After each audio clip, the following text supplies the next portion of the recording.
Good evening. My name is Turner Bitton. I am the executive director of Westview Media. We are proudly the West Side's community newspaper. We serve the vibrant 6 neighborhoods on the west side of Salt Lake City. And tonight we're excited for the first in a series of town halls that we are hosting on the 2020 census. The 2020 census is one of the most important things that we can do individually to support our community. And we're joined tonight by Salt Lake City Mayor Aaron Mendenhall, who will be kicking off a challenge that Salt Lake City is participating in with some of our neighboring cities and counties. So I will first let her introduce the challenge, and then we will get into the town hall tonight. We're joined by leaders from the West Side who will introduce in a second, who are helping us increase census participation. But before that, let's begin with Mayor Mendenhall. Thank you, Turner, and thank you to everyone who is helping to move this forward, spread the word, and help us all be counted during this time. So welcome tonight to the My Voice, My Census, My Future Community Town Hall. The 2020 census is well underway. This once-in-a-decade undertaking is more than just an exercise of counting everyone who lives in the United States. It's about representation, and it's about resources for our community. And now more than ever before, really, it's imperative that we have a census that reflects Salt Lake City. The 2020 census will inform funding for the things that our community needs to grow and to thrive. It ensures that your family and your community and your city get fair representation in all branches of government and access to resources for education, affordable housing, healthcare, transportation, and more.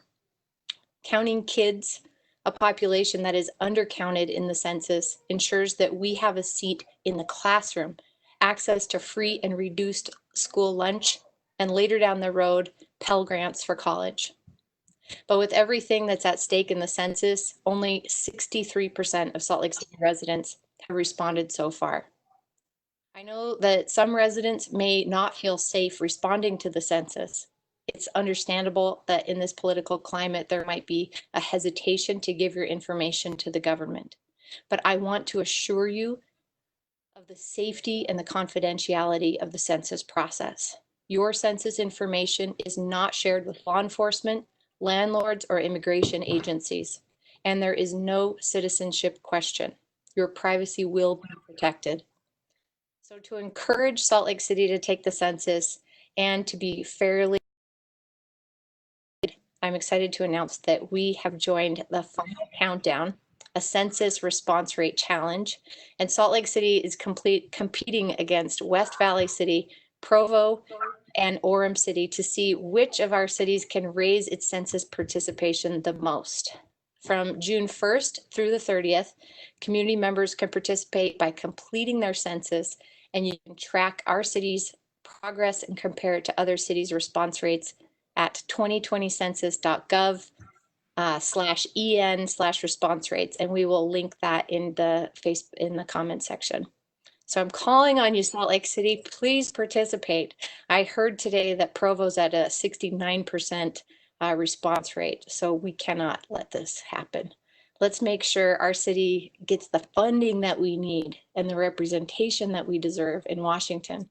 So you can respond online now, really anytime, at my2020census.gov or through the phone or by mail.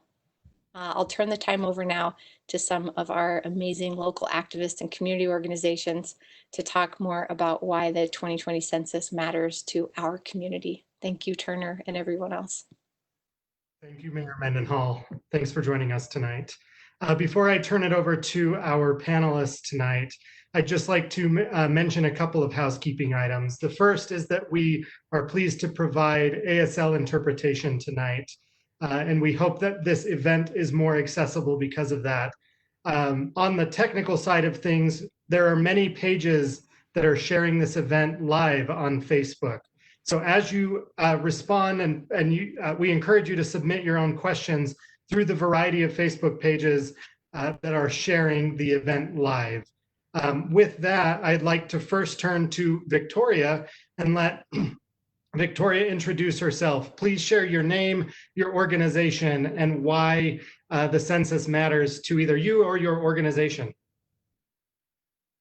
Hi, I'm Victoria Petro Ashlar. I am an incredibly proud Fair Park resident, and I am the executive director of Salty Cricket. We build a community around anyone who finds themselves in any kind of margin using music. We proudly serve at Wallace Stegner Academy through our after-school program. And this is really important because I love people who don't realize how important their voices are. And I want to make sure that those voices are heard, not for any reason other than they should be.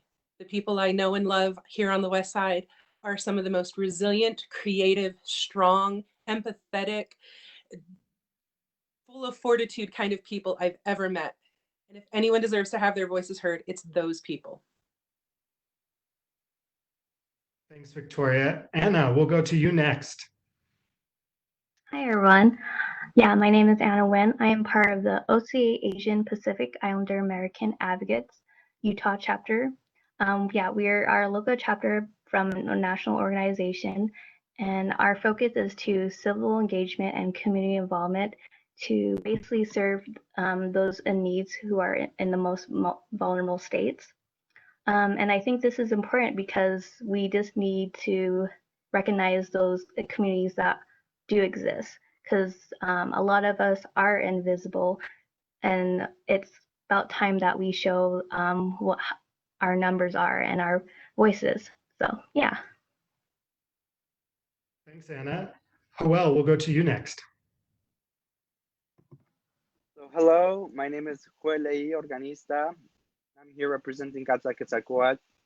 It's a nonprofit that focuses on the Latino, Latinx community in Utah by focusing on developing decolonized leadership. And we're super excited about the census. I've been an educator here in the Salt Lake School District, and I think the more we can have people fill out the census, the more resources that can be at our schools, the more resources can be for our community. And just like what the mayor mentioned, we need people, even though if you're undocumented, to fill out the census because the resources are there for you too. So yeah, thank you for allowing me to be here. Thank you. Margarita. Hi, everyone. My name is Margarita Statini, Malo Lele. I am the Executive Director for the Utah Pacific Islander Civic Engagement Coalition, aka UPASIC. I'm also an organizer with the Sierra Club, and census is important to me, important to my community, because a thriving community is one that's very well funded, and the only way that we're going to get well funded is if we provide accurate count. And many of the people in my community are heavily dependent on many of the programs, just like all of us are dependent on so many of the programs that are dependent on census data. So census is so crucial, and I'm just happy to be here. Thank you, Margarita. I'm going to direct my first question to Victoria, since you work in education, and then Joel, I'd like you to answer after Victoria as well. But can you tell me how the census impacts education and the programs that you work on? So not only do I work in education, I am an arts educator. So that's like a double whammy for trying to make sure that we get adequate resources. But we know a few things. We know that access to high caliber arts education can be the difference for some students achieving in other domains. It can lead to higher graduation rates. Teachers in schools where arts are offered have better outcomes as teachers, lower burnout rates. And all of those things are dependent on high caliber streams of revenue flowing to those schools. And often those governmental dollars are decided based on population centers. And once every 10 years, we go through and we count everyone in the country to make sure we know how to direct the funds. And that's why we need you to respond now, so that in 8 years, when the new crop is in school, we have enough for them as well. This is a long-lasting impact that makes sure that it's not just today, but in perpetuity, our kids are able to compete with the rest of the world. Yeah, so we're talking about the West Side, right? So the West Side has the majority of the student body in the school district here in Salt Lake City. And the students that once they're counted, right, then we figure out what resources are needed for that community. Some of the things that are funded are free and reduced lunch, right? Which I was a part of, and that's very important for a lot of students, even though through the pandemic right now, lots of these students are still dependent on these programs, and including during the summer. And so that's just one example of how our community needs these resources. Of course, others is building new schools. I'm really happy that within our school district, we've prioritized the West Side and have been able to create and build new physical buildings. And that's because of census data, right? And then keeping those buildings up is important. The other thing is when you count our population, there's also redistricting of where the boundaries are for where you're voting. So that's the school district, but then we have our state representatives and our congressional people, and they make decisions on education also. And so it's important for us to know that numbers do count, and we do have a lot of numbers here in terms of kids, and those kids need to be counted here in Salt Lake City in the West Side. You know, right, just specifically in the Rose Park area, in Precinct 1, we have around almost 10 schools, and that's a lot. And so I just want to make sure that people take the census, and I'm super glad we're having this discussion about how it affects the education system. Thank you. My next question I'd like to direct to Margarita, and then Anna, if you would also answer. One of the things that comes out of the census right now is there's this focus on hard to count populations. And I'd like you to share, because you're both community organizers, why some communities are considered hard to count. Do you want to go ahead, Anna, and answer that first? Yeah. First thing that comes in my head is that definitely the language barriers. You know, we, especially within Asian American communities, you know, we have parents that are immigrants, so they are not technically are educated as we are as first generation, second generations. So there's definitely needs for that. So I definitely want to give a shout out to API Vote, and also another organization called CAARAC, Civic, who has really been pushing that to get those in language resources for our communities out there. So, yeah. I mean, there are many reasons, right, why a community would be hard to count, right? There's like distrust of government. There's distrust of the information getting out there that they don't want to have access to. There's, you know, again, like Anna said, there's language barriers.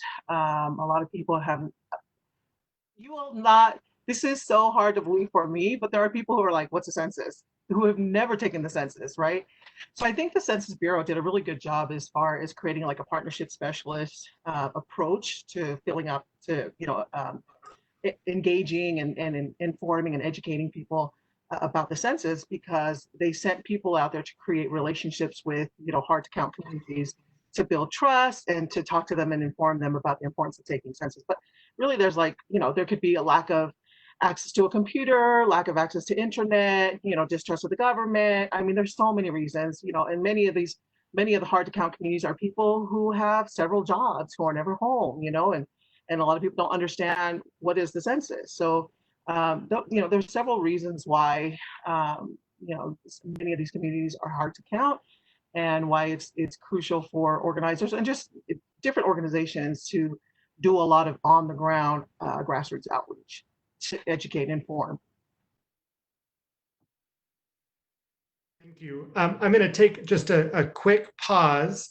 Bronwyn, the camera is obstructing your interpretation. If you can move your camera down just slightly.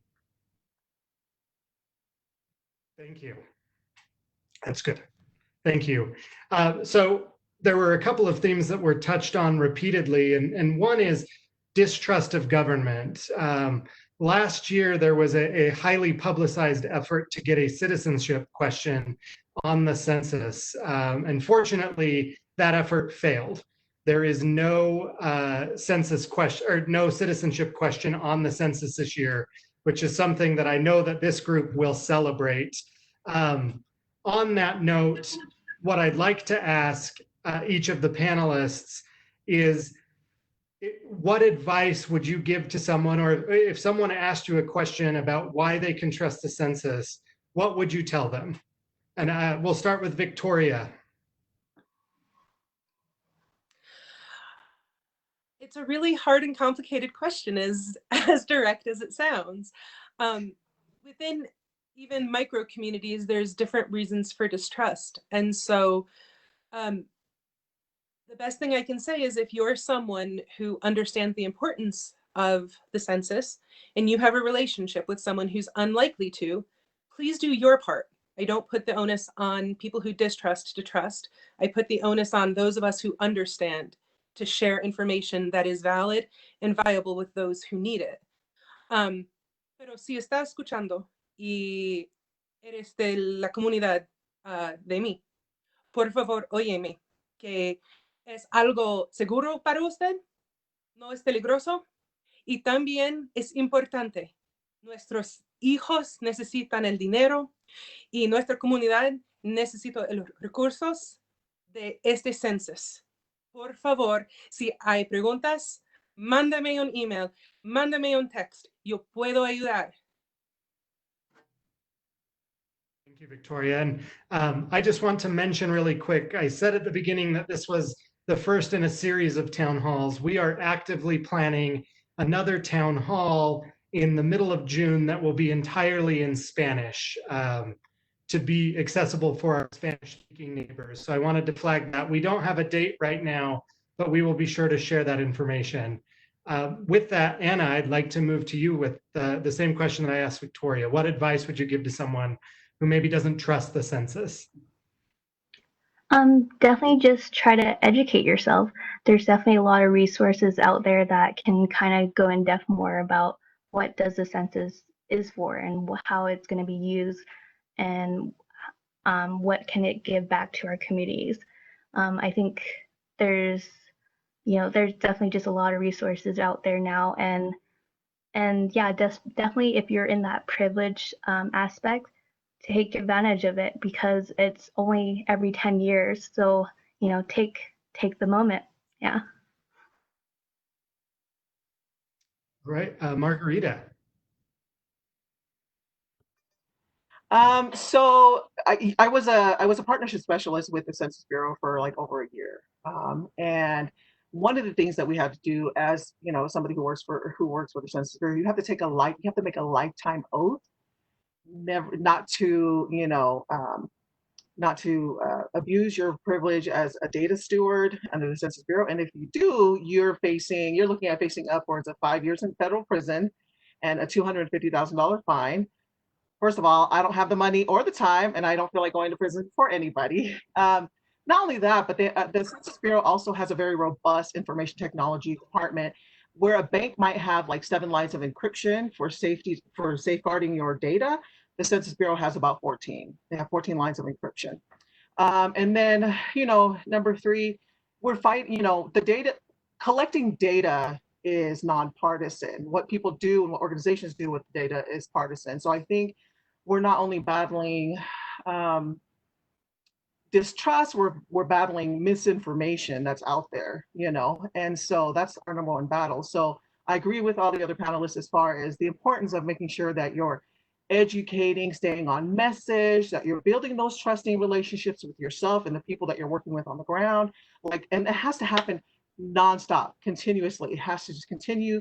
I mean, these are the relationships you're building, and it requires that you're constantly communicating, that you're showing up, and that you're present. So I think for us, in order for us to fight the distrust, it's just to continue to be, to show up and to provide, information and to educate correctly. Thank you. We'll move over to Joel. I don't know if I'll try to convince anyone to try to trust the government.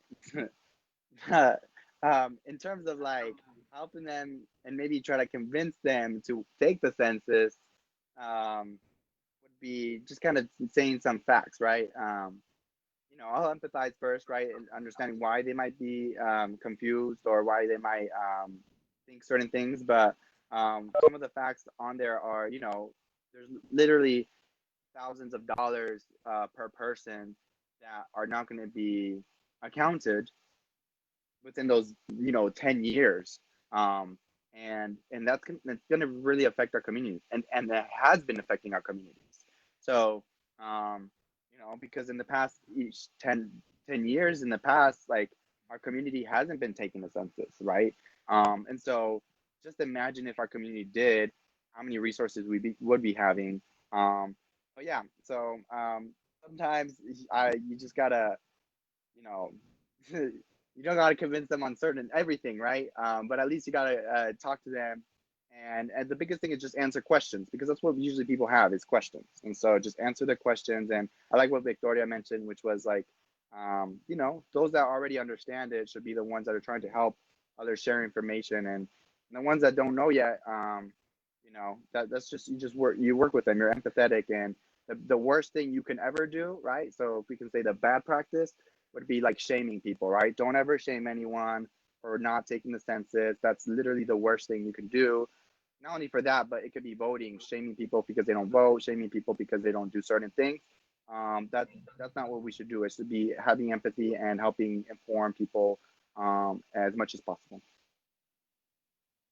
Thank you. As we've talked about a couple of times here, I just want to crystallize some important things. And the first is that there is not a citizenship question on the census this year. And the second is that your data is protected by the force of federal law, as Margarita stated. The other thing that I would like to stress is that you can take the census in whatever language you are most comfortable in. And you can do it online at 2020census.gov. It will take you less than 2 minutes. Or you can do it by phone if you're more comfortable.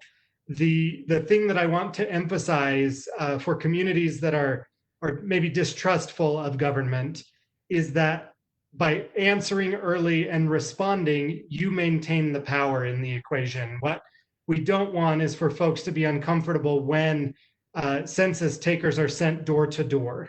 So by answering early and doing it online and doing it over the phone, you have the power, and it gives you the ability to prevent having folks coming to your door, which I am empathetic is a pretty jarring experience given our current political climate.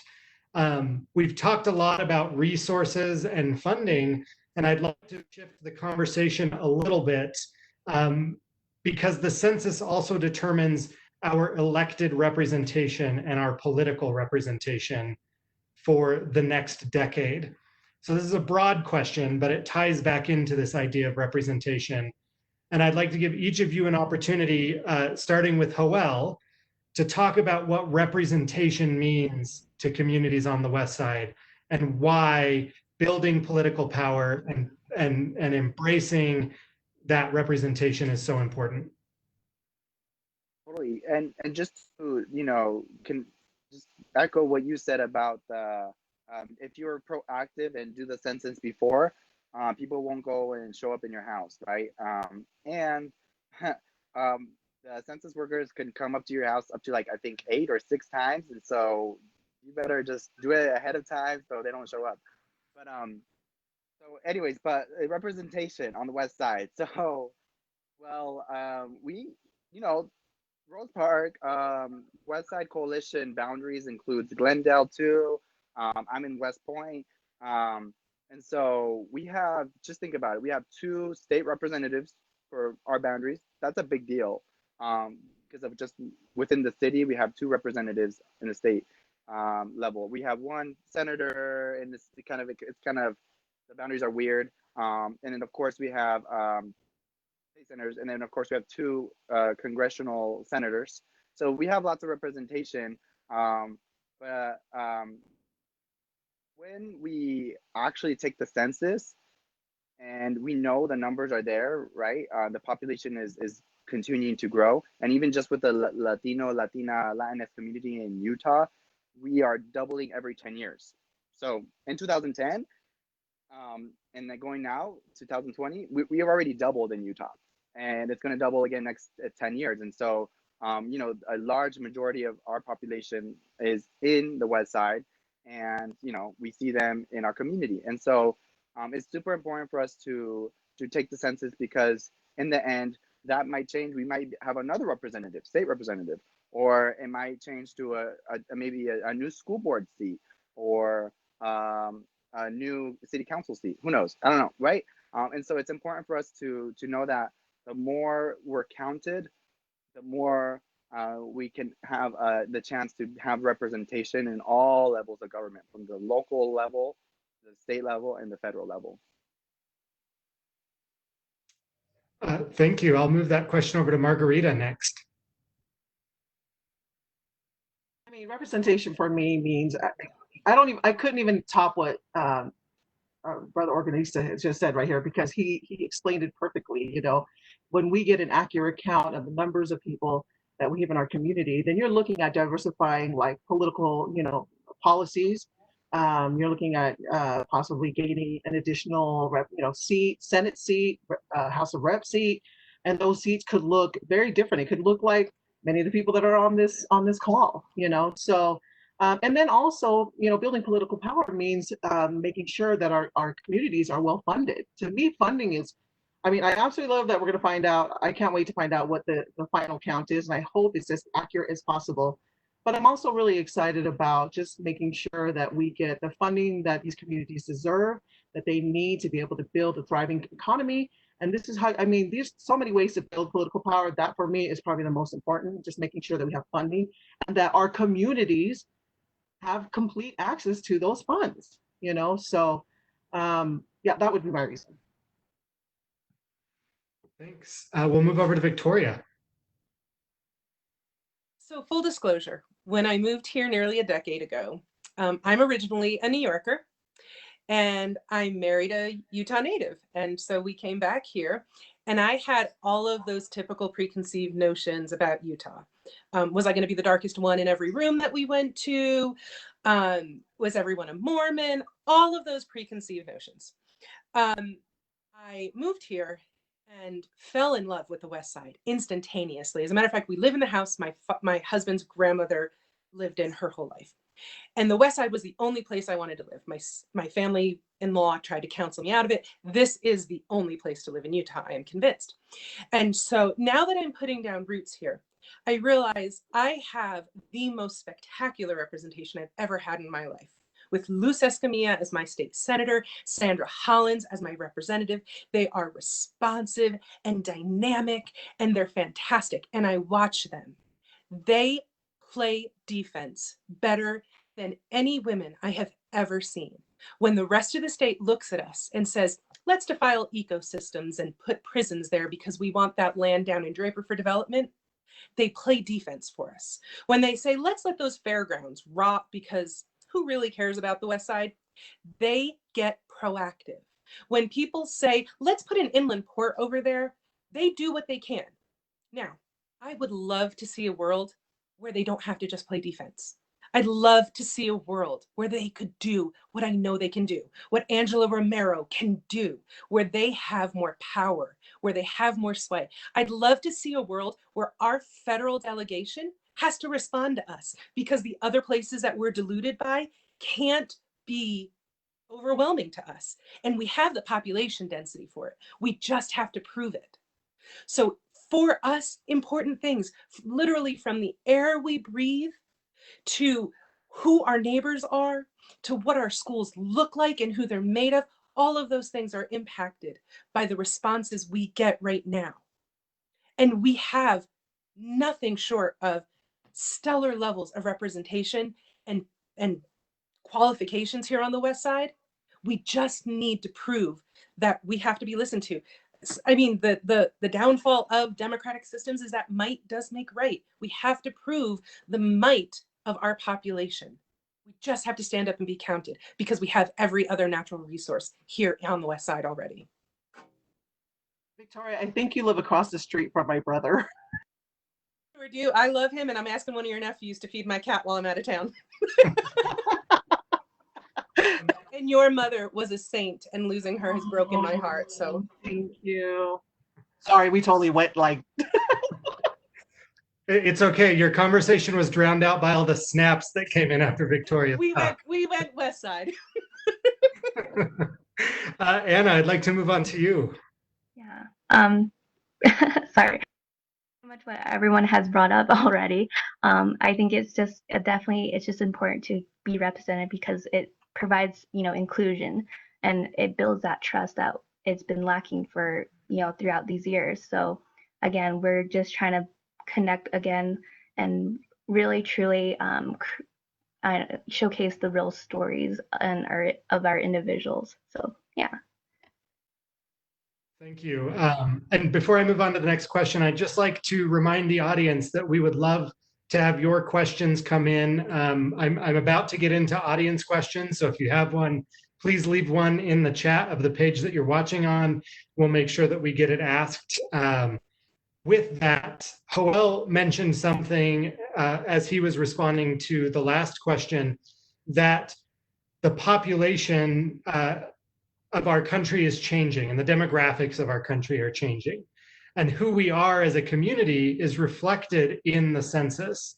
So what I'd like to ask the panelists is, it's a build on of the last question, but the current crisis that we're living through has demonstrated some of the vulnerabilities that our community has. And I would be remiss if I didn't recognize that the West Side has been so hard hit by the COVID-19 crisis, and that our communities are mourning neighbors who've passed away.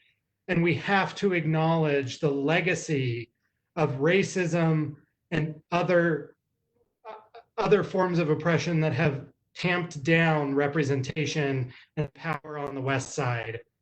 So with that, I'd like to ask a bit of a COVID question, because the census dictates the number of schools and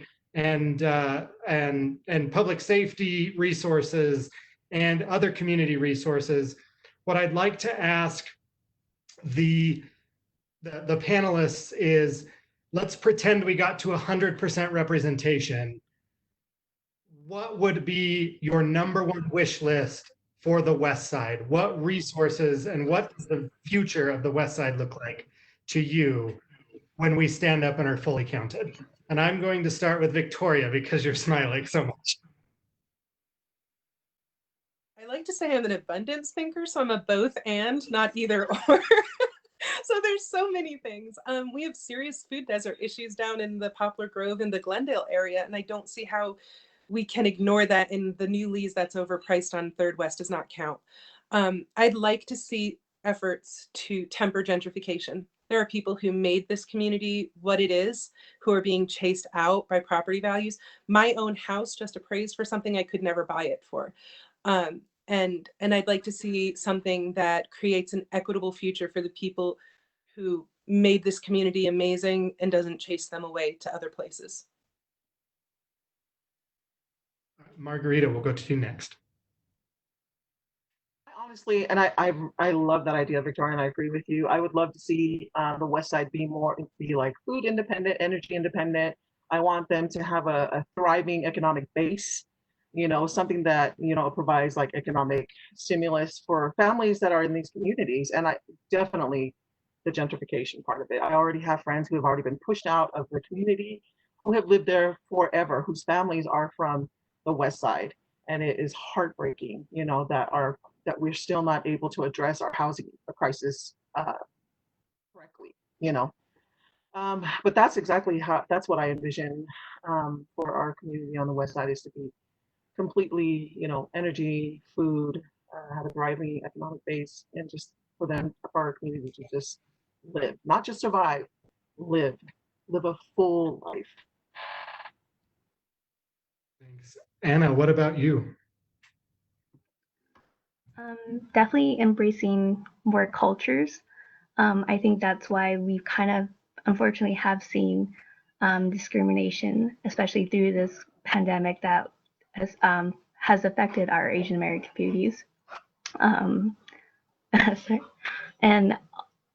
just more community-based support, because a lot of community work does help us to build a better relationship and, further on to like making policies and, getting accessibility to education, all these other infrastructures. So yeah, I think it's just to kind of just continue to embrace the diversity that we have within our community. Joel, we'll go to you last. So last summer, Salt Lake City held the 80 something, I think it was, civil society United Nations conference. And from there, a couple of months later, which I was involved with that, I went to the United Nations as one of the youth leaders in the environmental justice movement. And I don't know why the world doesn't realize, we in 10 years we'll have the census again, but maybe in 10 years the world environmentally or just physically might not be very livable if we don't drastically change things. And so if my wish list would be very clear on how we really, the scientists have made it clear that the world, if we don't drastically change things within the next 9 years, not even 10 years, right? Lots of people are going to be, not doing well. And so the west side of Salt Lake City and how we can be leaders, since we had the United Nations here, how can Salt Lake City be a leader and including the west side when it comes to green jobs?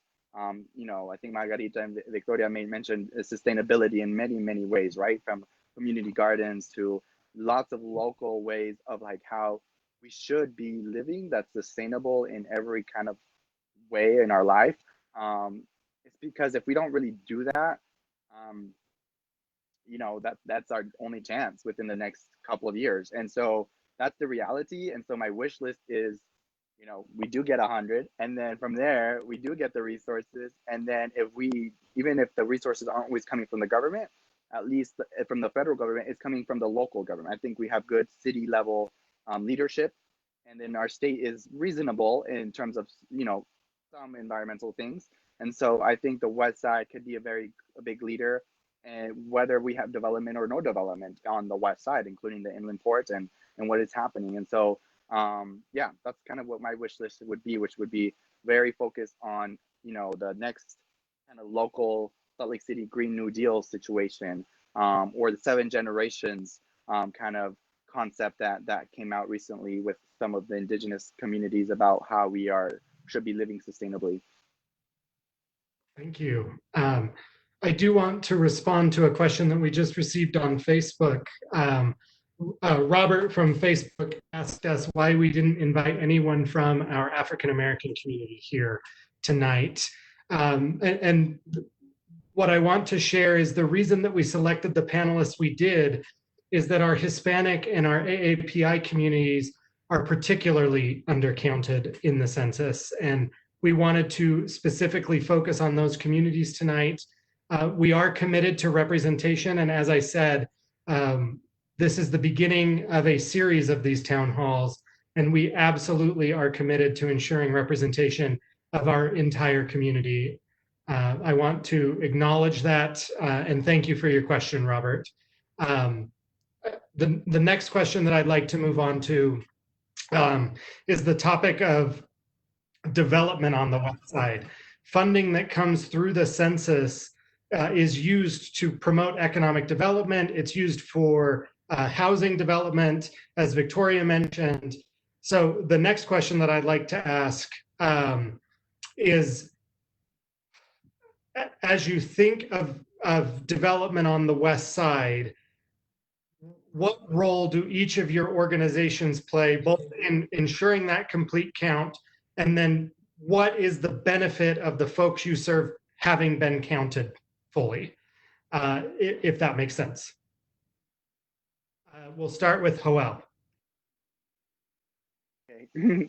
So to review, Casa Quetzalcoatl is a local organization that focuses on the Latinx, right, Latino community here. We mostly focus on young adults. So that's people ages 18 to, let's say, 35. There's not really a cap on young adults, right? What's a young adult anymore, right? And so we're all young adults here on this call. So and so that's our target audience, right? Within that group, a lot of those people aren't counted, right? First of all, Latinx people. Second of all, college students or young adults. It's kind of mixed. Some of them are here and at home still. Some of them are in college. It's just really hard to know how you're going to be counted. And those are legit questions for people. Once they're counted, college funds are important because from there, money does go to, state, money goes to our education, not only K to 12, but higher ed, including grants, federal grants, right? Like FAFSA. And so within that, those young adults within the next 10 years. So I graduated 10 years ago from high school. 10 years later, I'm here, right? I'm not in high school anymore. I've actually taught in high school. And so the same thing's going to happen now. The people that are graduating right now in 2020, they're going to have their car parades, right? Those people 10 years later are going to be thinking back and they're going to be having their own kids that weren't counted this time. But hopefully they realize that once they come to themselves, those resources are going to go to their kids. Because if someone has a kid right now, when I was at Horizonte, some of my students had kids. 10 years later, their kids are going to be 10 years old. I'm not sure what grade that is, but that's elementary school for sure. And so you got to think about that. And so it's very important for us to think about young adults and how just 10 years later, they're still going to be young adults, but they're going to be in their 30s. And then those people in their 30s are going to be in their 40s. Thanks. We'll move on to Anna.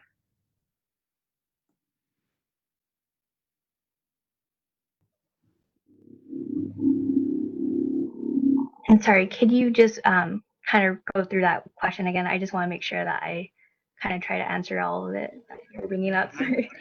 I definitely created some word salad as I stumbled into that question. I'll rephrase it, but what does a complete count mean to you and your community?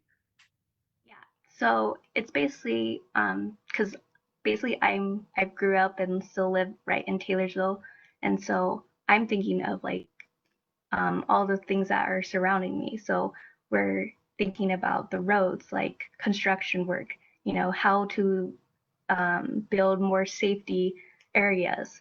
How can we build more community, community gardens and like sustainable kind of things like that. And I'm also thinking about education. How do we provide students who are coming from low income families or are in financial needs. So I think it just kind of comes back to, again, like funding our resources and getting accessibility to these things that do affect our livelihood in a way. So. Thank you. Margarita. Every time you say my name, I'm like, no. So for my community, I mean, UPSEC, we, as far as census is concerned, like I know that our entire community is hard to count, but we also have community members who are low income, and those are the ones that I'm really focused on because many of them are dependent on, Medicare, Medicaid, CHIP, WIC. I mean, and then we have a lot of kids who are really dependent on the national school lunch program, right? And these programs are ones that are dependent on census data. So if I have 20 kids in my class and I've only counted for 5, I'm only going to get budgeted for 5 kids for 10 years.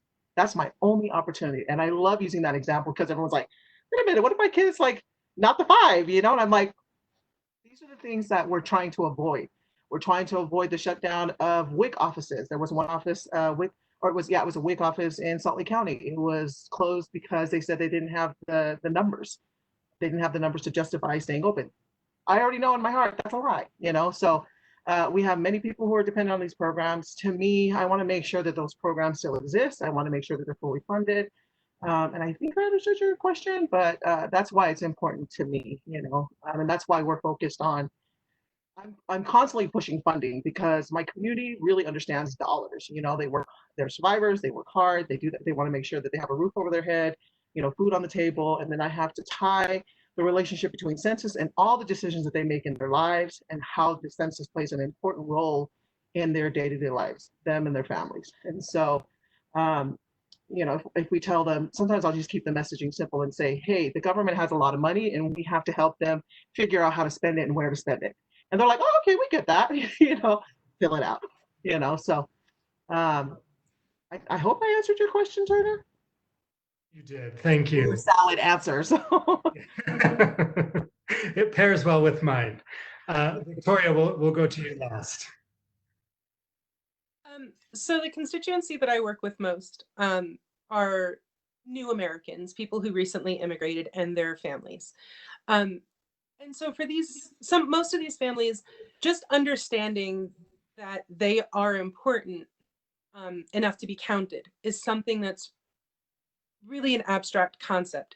Either the places where they come from don't have those infrastructures, or they were a marginalized group and therefore made to not feel important. So in my estimation, I 1000% second that for my community, the education dollars potentially are the single most important thing to come out of this. I work with the most capable, gifted young people I've ever met in my life. The only difference between them and anyone else is just opportunity. I literally provide them nothing but a venue through my programming. But the other thing is just the chance to be heard. I always say that Utah is the best intended place I've ever lived. I have never lived in a place where so many people had so many amazing intentions. The execution here, though, can get really wonky, and margins can feel really, really margin.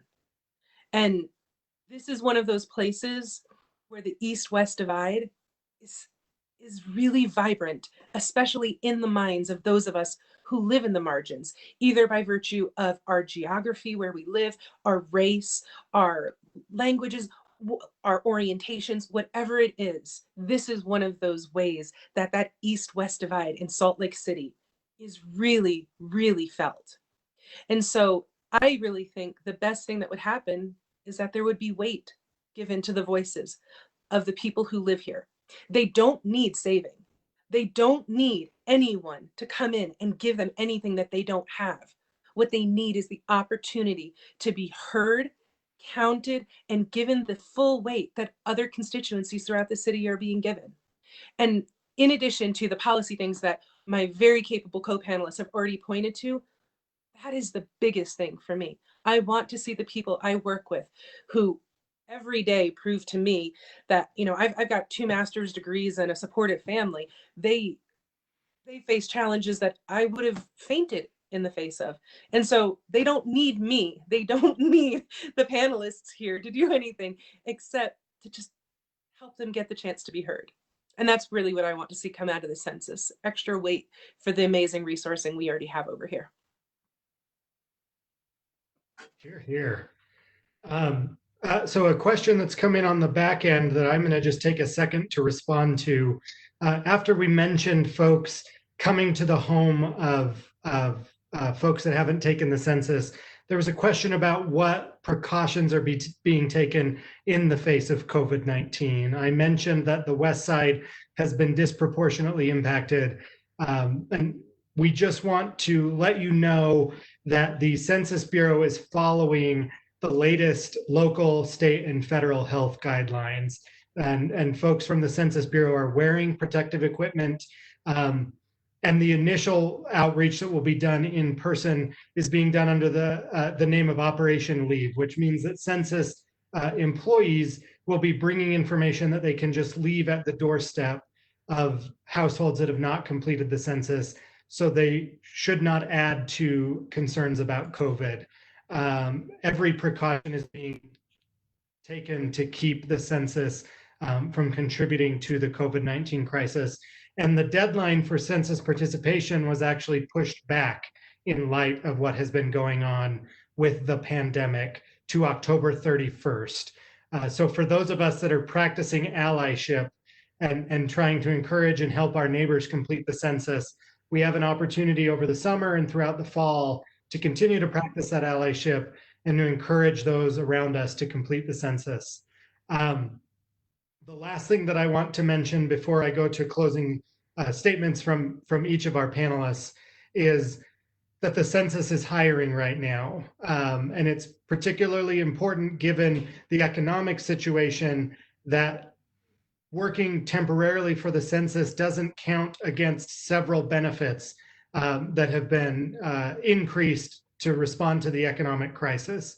So by working temporarily for the census, the last thing we would want is for folks to put themselves in economic distress.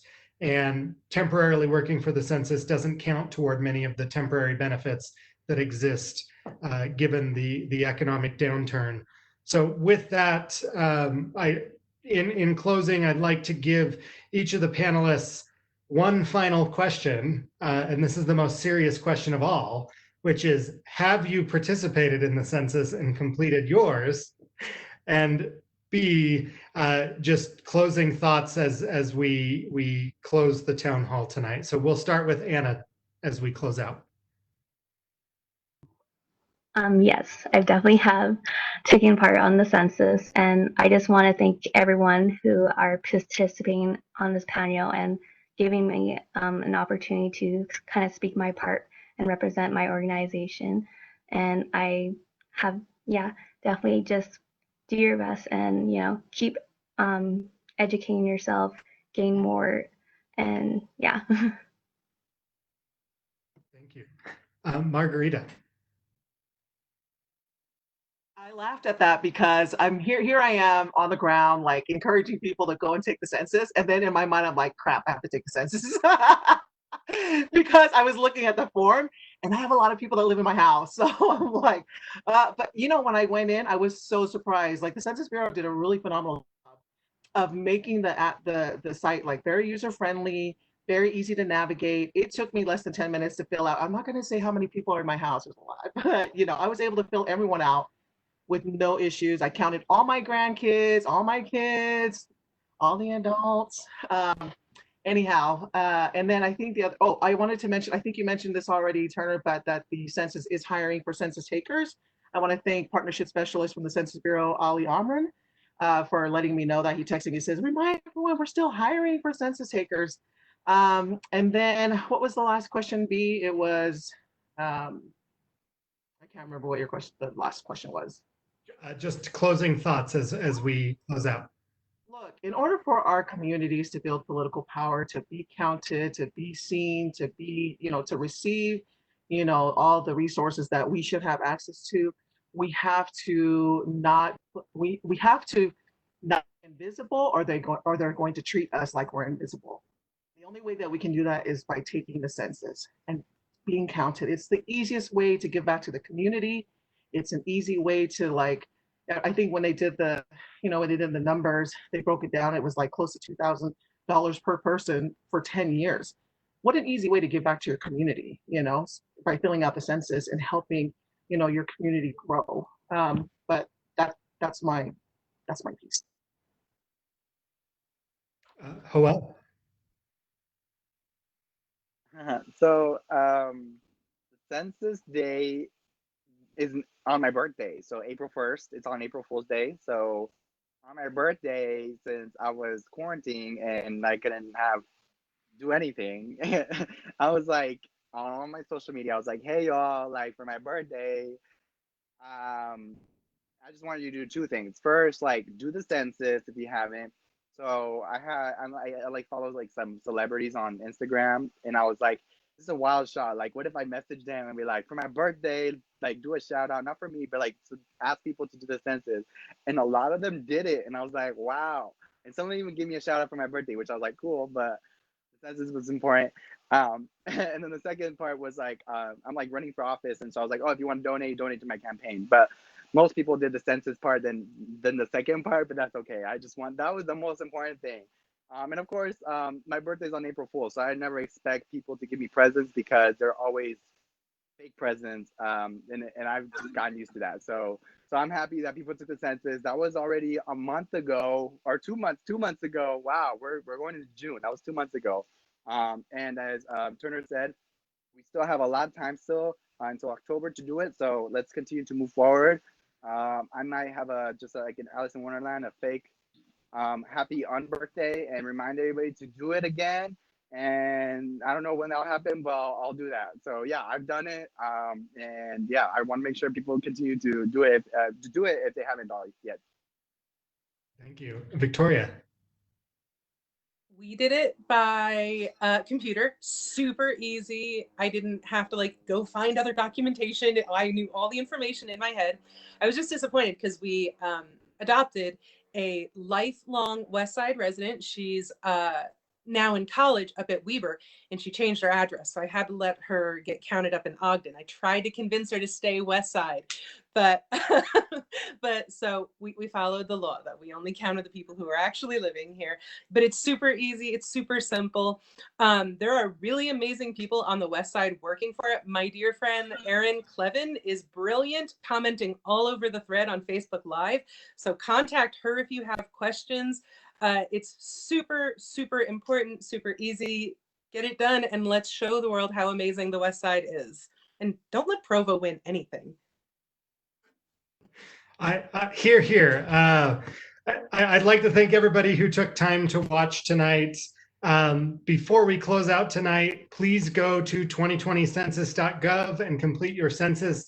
If you haven't, there's also opportunities to call in and complete the census over the phone. As Victoria said, we have a competition to win. There's a lot riding on this, not least of which is our dignity. We've got to beat Provo. And as we close out tonight, I'd just like to thank our panelists. Thank you for spending a Wednesday night with us. We so appreciate the work that you do in the community.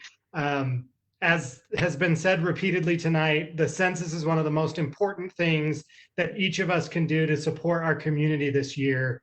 And as we look forward to the future, the census is really the beginning of the next 10 years. So let's get out there, let's complete the census, stand up and be counted, and let's represent the West Side in making sure that each of us completes the census. Thanks for tuning in tonight, and look forward for our next town hall on the census. Thank you. Thank you. Bye.